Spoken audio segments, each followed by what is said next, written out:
Hi guys, welcome back to the channel. I'm Dr. Downey, and as you can tell, I am still sick, but I decided to create the first episode in a series called Steroid Mythbusters. So essentially, I will take common claims made in the steroid community and put them to the test and see if the science supports the claims that are made. So the first claim we're going to make, or going to test, is nandrolone and whether or not it helps with joint pain. So nandrolone, also known as deca, is commonly claimed to help with joint pain and is added to cycles for individuals who experience a lot of joint pain. And it's quite well documented that nandrolone does improve bone pain, especially in osteoporosis. However, no studies have really been done on joint pain, and those that had been done previously used very low doses, such as 50 milligrams every 3 weeks. But there are other studies not specifically targeted at the joint, but around the joint that have shown positive results, such as one study that looked at joint arthroplasty, which is like joint replacements, and outcomes of using nandrolone after a joint replacement. And 50 milligrams every 2 weeks helped aid build the quadriceps muscles, so your quads, and it reduced pain or complaints about pain in the knee. It's also well documented that it helps with patellofemoral pain syndrome, which is essentially pain around where your patella, which is your kneecap, and leg or femur is. So essentially a lot of people get pain around where the tendon of the quadriceps attaches to the kneecap, and nandrolone has been shown to improve pain with that. So not much research has been done on specific joint pain until now, where a pilot study was just released. So it is a pilot study, so it's not the best form of evidence since it's still kind of new. However, it was an interesting study nonetheless. In this study, they took 18 hypogonadal males who were on TRT with complaining of joint pain, and they treated them with deca weekly, and the dose of deca used was half of their TRT weekly. So if they're on 200 milligrams of TRT every week, then they would inject 100 milligrams of nandrolone decanoate with the TRT every week. And this was done for 8 weeks. And at the end of the 8 weeks, 72% of the participants reported marked improvements in their joint pain, with 30% not needing painkillers anymore for their joint pain, and overall pain scores had reduced by 50% with no adverse effects.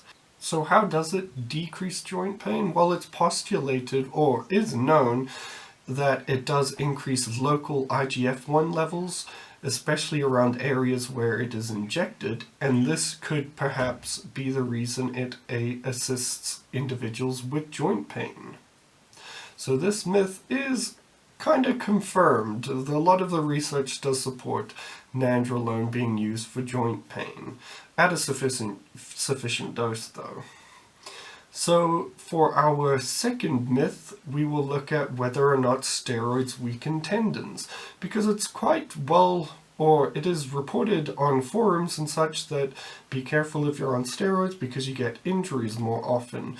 But the data is kind of mixed on this, and in a recent systematic review, which is one of the best form of evidence out there, they looked at 18 different studies. Unfortunately, there aren't too many randomized control trials, and a lot of them are animal studies, but the research was mixed. A lot of them pointing to decreased tendon strength, and some reporting increased tendon strength. And surprisingly, in most human studies, they were using nandrolone, or steroids, not nandrolone in particular, steroids, to increase tendon strength.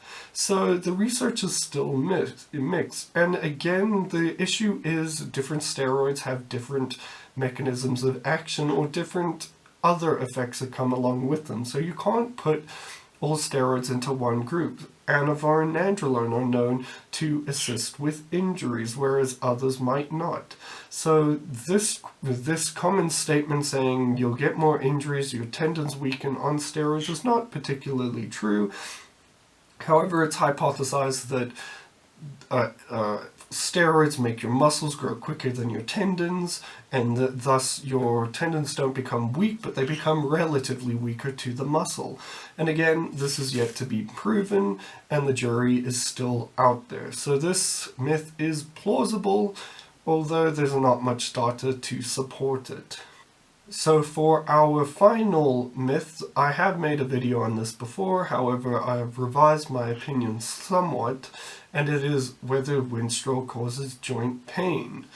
So in the video, if you watch that video, you'll see that Winstrol does stimulate this enzyme called procollagenase, which is essentially a precursor to collagenase. And what collagenase is it's an enzyme that breaks down collagen.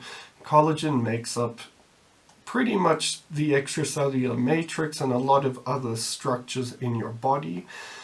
And it appears to stimulate this procollagenase in the skin, that's been confirmed, and possibly the synovium. The synovium is this membrane that lines the outside of the joint and is responsible for producing synovial fluid, which is the stuff that lubricates the joint. So then we can kind of think about this, and if it does increase procollagenase in the synovium gets destroyed slightly, and there's less synovial fluid, which would confirm the presence of dried joints.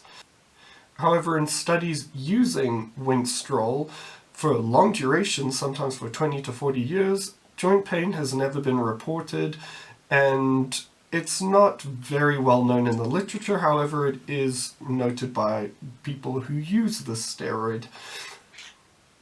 And again, this could be because those using Winstrol are using it for that diuretic effect, as well as the fact that these individuals are already low in body fat and already have joints that are weakened because they're in a calorie deficit. So this myth is also plausible because of the fact that Winstrol might degrade the synovium. However, it's still not known. In some studies where they inject intra-articular, so Winstrol into the joint, it actually improves joint pain and stiffness. So this myth is also plausible. So I hope you enjoyed the first episode of Steroid Mythbusters. Let me know if there are any myths you'd like me to try bust in the next episode, and let me know if you enjoyed this first installment. Thank you for watching.